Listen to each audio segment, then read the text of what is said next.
90 రోజుల కోర్సు పూర్తి చేస్తే చాలు 100% ప్లేస్మెంట్ సపోర్ట్ తో సాఫ్ట్వేర్ జాబ్ మీ సొంతం. వెంటనే కోడ్ జ్ఞాన్ డెస్టినేషన్ ని సంప్రదించండి. నమస్తే, వెల్కమ్ టు సుమన్ టీవీ. నేను మీ జవేరియా. లివ్ ఇన్ రిలేషన్షిప్ అనేది చాలా వింటూ ఉంటాము. అసలు లీగాలిటీ పరంగా అది ఎంతవరకు కరెక్ట్, అండ్ ప్రాబ్లమ్స్ ఎటువంటివి ఉంటాయి, అండ్ సపోర్ట్ లీగాలిటీ పరంగా ఎట్లా ఉంటుంది అనేది తెలుసుకోబోతున్నాము హైకోర్ట్ అడ్వకేట్ రవీంద్రనాథ్ గారితో. నమస్తే సార్. నమస్తే అండి. లివ్ ఇన్ రిలేషన్షిప్లో ఉన్న వాళ్ళకి లీగాలిటీ పరంగా ఎటువంటి ప్రాబ్లమ్స్ ఫేస్ చేయాల్సిన వస్తుంది, అండ్ సపోర్ట్ ఎంతవరకు ఉంటుంది, అండ్ తర్వాత అసలు యాక్ట్ ఏం చెప్తుంది సార్? మీరు అన్నట్టు జవేరియా గారు, ఇటీవల కాలంలో ఈ లివ్ ఇన్ రిలేషన్షిప్స్ అనేవి చాలా వరకు బాగా ఉధృతంగా పెరిగిపోయాయి. అంటే మ్యారేజ్ అనేటువంటి మేల్ ఫిమేల్స్ హస్బెండ్ వైఫ్ ఇద్దరు కూడా, మరికొంతమంది మ్యారేజ్ కాని వాళ్ళు కూడా పెళ్లిని పోస్ట్ పోన్ చేస్తూ కూడా లివ్ ఇన్ రిలేషన్షిప్లో ఉన్నటువంటి కేసులు ఇటీవల కాలంలో మనం చాలా ఎక్కువగా చూస్తున్నాం. మనం కాలేజీ కురవాళ్ళ దగ్గర నుంచి, ఎంప్లాయీస్ దగ్గర నుంచి, అదేవిధంగా ఫ్యామిలీ లేడీస్ ఏదో ఒక కారణాల రీత్యా, రకరకాల కారణాల రీత్యా మ్యారీడ్ అయినటువంటి ఉమెన్, మ్యారీడ్ అయినటువంటి మేల్ కూడా ఏదో రకంగా వాళ్ళు ఏంటంటే ఒక లివ్ ఇన్ రిలేషన్షిప్, వేరే వాళ్ళతో రిలేషన్షిప్ ఉండడం అనేది ఇటీవల కాలంలో బాగా వింటున్నాం. ఏ కోర్టు కేసులు చూసినా అందులో సగానికి పైగా ఇవే కనిపిస్తున్నాయి మనకి.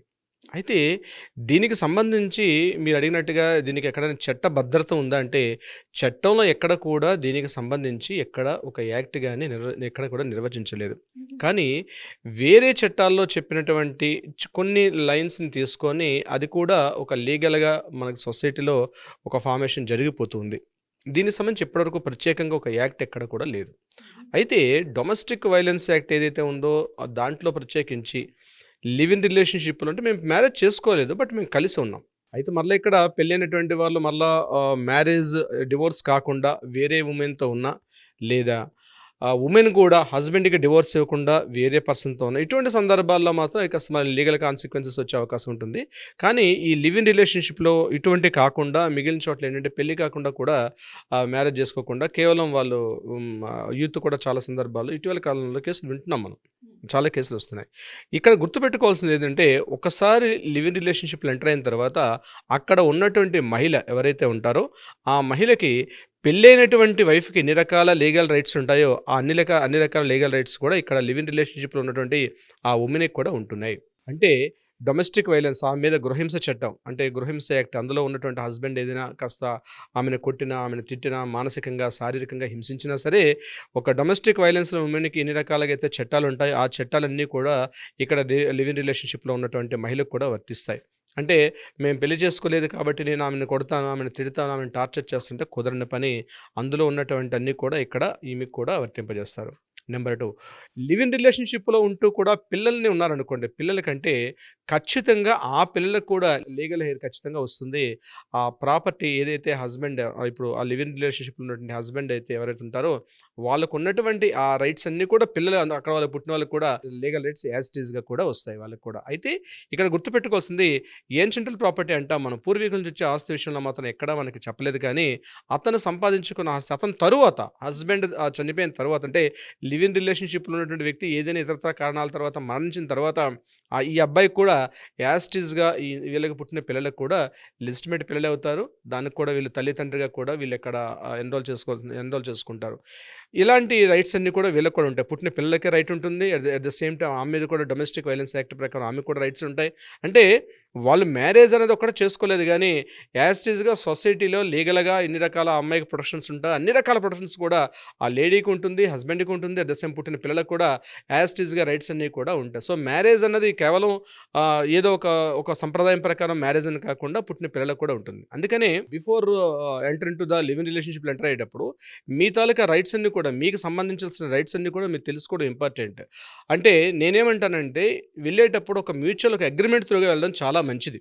అంటే before going to the live in రిలేషన్షిప్లో వెళ్ళేటప్పుడు ఇద్దరు మేల్ ఆర్ ఫీమేల్స్ కౌన్సిలింగ్కి వస్తున్నారు ఇటీవల కాలంలో. అంటే మ్యారేజ్కి ఎలా అయితే మ్యారేజ్ కూడా కంపల్సరీ కౌన్సిలింగ్ రావాలంటే, ఓల్డెన్ డేస్ ఎలా ఉంటుందంటే హస్బెండ్ వైపు నుంచి కొంతమంది బంధువులు ఉండేవారు, వైఫ్ తరపున బంధువులు ఉండేవారు. ఏమైనా ప్రాబ్లమ్స్ వాళ్ళిద్దరి మధ్య వస్తే కూడా ఆ బంధువులు కూర్చొని వాళ్ళని ఒక ఫ్యామిలీ ప్రాబ్లంతో సాల్వ్ చేసేవారు. సో ఎప్పుడైతే మనకి న్యూక్లియర్ ఫ్యామిలీ సెంటర్ అయిపోయిన తర్వాత వీళ్ళ మధ్య ఆ ఇండివిజువాలిటీ ఎప్పుడైతే ఫామ్ అయిందో ఇమీడియట్గా అవి మళ్ళీ డివోర్స్ కేసులు దాడి తీయడం, ఒకరి మీద ఒకరు రకరకాల రకరకాలుగా అవి ఎక్కడికెక్కడికో దారితీసి రకరకాల ప్రాబ్లమ్స్ కూడా రేజ్ అయ్యే అవకాశం ఉంటుంది. అందుకని మనం లీగల్ సెక్షన్స్‌లో మేము అడ్వకేట్స్ ఏం చెప్తామంటే డెఫినిట్‌గా మీరు ఏదైనా రిలేషన్‌షిప్‌లో వెళ్ళినా లేదా మ్యారేజ్ చేసుకున్నా డెఫినిట్‌గా మీరు ఒక మ్యూచువల్ అగ్రీమెంట్‌లోకెళ్ళండి. మొదట్లో అందంగానే ఉంటాయి. అంటే ఇన్‌ఫాచ్యుయేషన్‌తో స్టార్ట్ అవుతుంది. అది స్టార్ట్ అయ్యి చివరికి అది ఎక్కడికెళ్తుంది ఒక టైంలో సెట్ కాకపోతే వాళ్ళిద్దరి మధ్య కూడా భేదాభిప్రాయాలు వచ్చే అవకాశం ఉంటుంది. అందుకని బిఫోర్ కౌన్సెలింగ్ వచ్చేటప్పుడు ఏమైతుందంటే వాళ్ళిద్దరూ అసలు సెట్ అవుతారా? సెట్ కారా? అంటే కొంతమంది ఎలా ఉంటారంటే కలుపుకొని అంటే కలిసి వెళ్ళే ధోరణిలో ఉంటారు. కొంతమంది ఇండివిడ్యువాలిటీ ఎక్కువ ఉంటుంది. ఆ ఇండివిడ్యువాలిటీ మొదట్లో కాంప్రమైజ్ అవుతారు. మొదట్లో ఉన్న హస్బెండ్‌కి వైఫ్ కావచ్చు, వైఫ్‌కి హస్బెండ్ కావచ్చు. తర్వాత అది పతాక స్థాయికెళ్ళి వాళ్ళిద్దరి మధ్య చాలా గ్యాప్ పెరిగే అవకాశం ఉంటుంది. ఫస్ట్‌లో ఆ హెయిర్ లేని గ్యాప్ అలా పెద్దపోయి అదో పెద్ద అఖాతం అయిపోయి పెద్ద వ్యాలీగా మారిపోద్ది. అది ఎక్కడికో దారితీస్తాయి. అలా కాకుండా బిఫోర్ ఎంటరింగ్ ద కౌన్సెలింగ్‌కి వచ్చేటప్పుడు ఏమవుతుందంటే మనం ఖచ్చితంగా వాళ్ళకి మనం కౌన్సెలింగ్ చేస్తున్నాం మనం.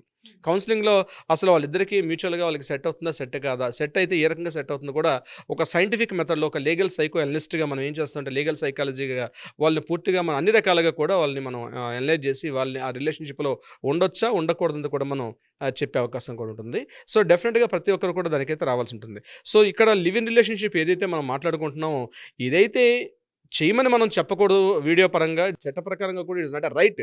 చట్ట ప్రకారంగా ఎట్లా మనం ఎంటర్‌టైన్ చెయ్యం మనం. కానీ ఏదైనా కారణాల రీత్యా అట్లాంటి సంఘటనలు వెళ్ళేటప్పుడు మాత్రం లీగల్ పరంగా వాళ్ళు ఖచ్చితంగా అంటే ప్రత్యేకమైన యాక్ట్స్ లేకపోయినప్పటికి కూడా ఒక హస్బెండ్‌కి వైఫ్‌కి హస్బెండ్ ఏవైతే రైట్స్ ఉంటాయో ఆ రైట్స్ అన్నీ కూడా లివ్ ఇన్ రిలేషన్‌షిప్ ఉన్న వాళ్ళకి కూడా యాజ్ ఇట్ ఈస్‌గా వర్తిస్తాయి. నేను ఇప్పుడు చెప్పినట్టుగా డొమెస్టిక్ వైలెన్స్ గృహహింస చట్టం నుంచి ప్రతీది కూడా అక్కడ ఉన్న మహిళకి వర్తిస్తుంది.